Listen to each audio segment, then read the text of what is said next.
Assalamualaikum warahmatullahi wabarakatuh. Alhamdulillahirabbil alamin. Assalatu wassalamu ala asrofil anbiya'i wal mursalin wa ala alihi wa sahbihi ajmain. Amma ba'd.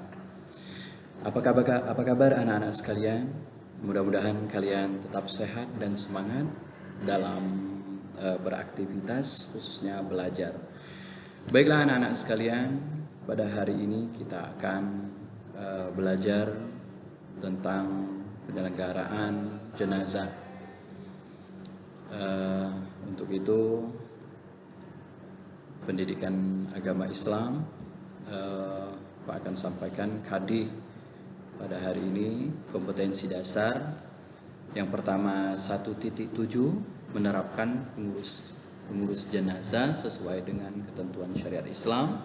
Kemudian 2.7 menunjukkan sikap tanggung jawab dan kerjasama dalam mengurus jenazah di masyarakat. 3.7 menganalisis pelaksanaan mengurus jenazah, kemudian menyajikan prosedur penyelenggaraan jenazah. Selanjutnya anak-anak sekalian, kita ketahui bahwasanya Allah telah menyampaikan sin zaikatul maut, setiap jiwa yang mati. Penyelenggaraan jenazah insyaallah menurut sunnah.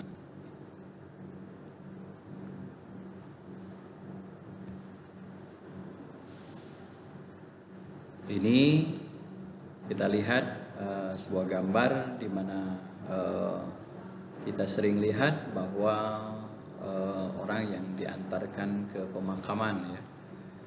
Siapa yang dapat dari kematian? Tidak ada orang yang bisa dapat lari dari kematian.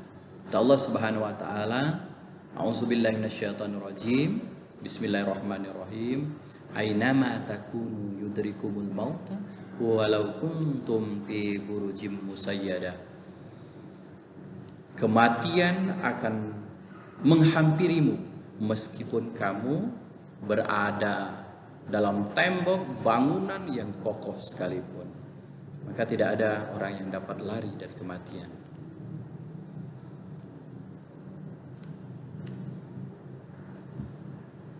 Selanjutnya anak-anak sekalian, yang pertama ada 4 kewajiban bagi muslim terhadap jenazah.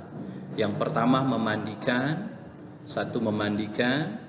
kemudian mengkafankan, kemudian selanjutnya mensolatkan, dan yang keempat menguburkan. Ini adalah kewajiban kita sebagai muslim. Maka kita harus lakukan hal ini sebagai kewajiban kita sesama muslim terhadap jenazah. Hukumnya adalah fardu kifayah. Fardu kifayah itu sesuatu yang apabila ada orang yang melaksanakannya, orang yang sudah melakukannya, maka gugurlah kewajiban bagi muslim yang lainnya.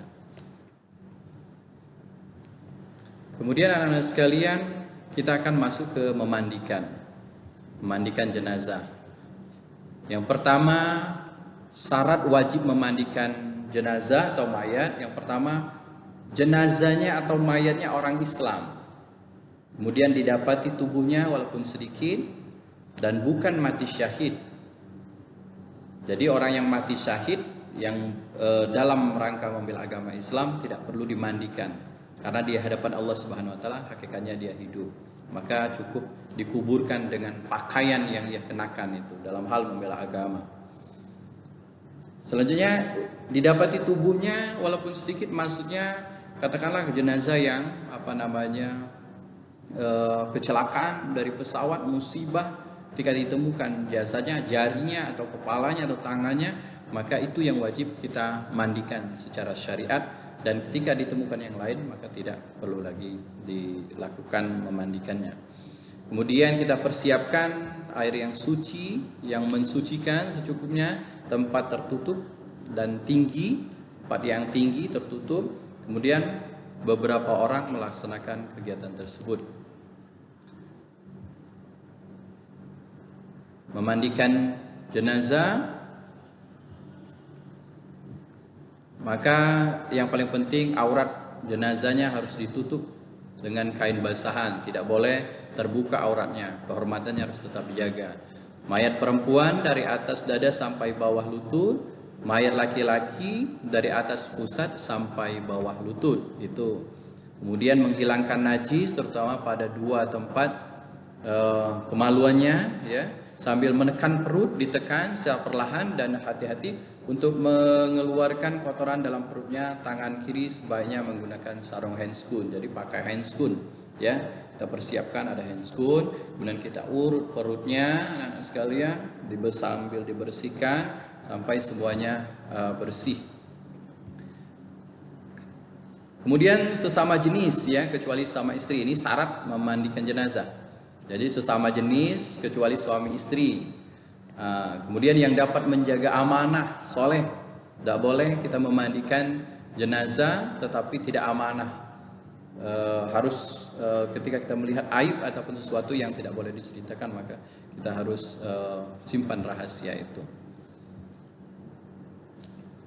Mati syahid atau sabila tidak dimandikan, sudah jelaskan tadi. Kemudian mayat diletakkan di tempat yang lebih tinggi, kemudian dimandikan di tempat tertutup, diberi tabir, dimandikan menutup dengan kain basahan, terjaga auratnya seperti tadi, ya. Yang memandikan memakai kain lapis tangan, waktu menggosok-gosok jadi pakai kain, ya, sambil menggosok-gosokkan badannya. Untuk kebersihan ada baiknya disediakan sikat gigi, pemotong kuku, dan cotton bud dan lain sebagainya. Mengurut perut mayat dengan perlahan untuk mengeluarkan kotoran. Kemudian memulai membasuh anggota wudhu, anggota badan bagian kanan, kemudian menyiram tubuh jenazah secara rata 3, 5, 7 atau lebih. Di antaranya dicampur dengan air sabun, terakhir dengan air bidarah, kapur barus dan wangi-wangian. Terakhir keringkan dengan handuk, dan bila mayat perempuan rambutnya dikepang 3, lalu diselimuti dengan kain panjang dan langsung diletakkan di atas kafan yang sudah dipersiapkan. Baiklah anak-anak sekalian, kemudian ada juga mayat yang ditayamumkan, di mana kalau tidak mendapatkan air, suatu tempat yang tidak ada air, maka jasad dikhawatirkan akan rusak bila terkena air, ya, atau jasad yang tidak bisa terkena air maka sebaiknya ditayamumkan. Mayat perempuan di tengah-tengah laki-laki atau sebaliknya. Nah, ini gambar memandikan, ya, proses pemandian jenazah. Kemudian selanjutnya anak-anak sekalian, kita masuk ke materi mengkafankan atau mengkafani.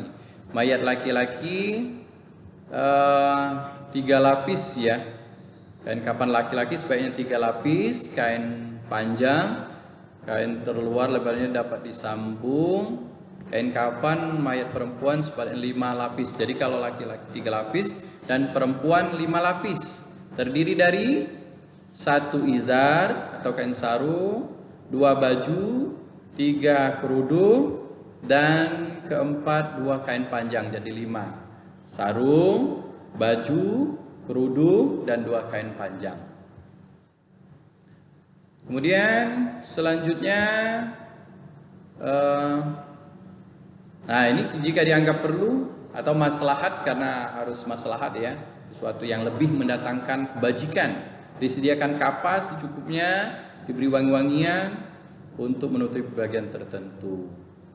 Caranya, angkat mayat di atas bentangan kain kafan, lalu ditutup dengan kapas bagian-bagian yang telah ditentukan, kemudian diselimutkan dengan kain kafan dan paling atas sampai yang paling bawah, lalu diikat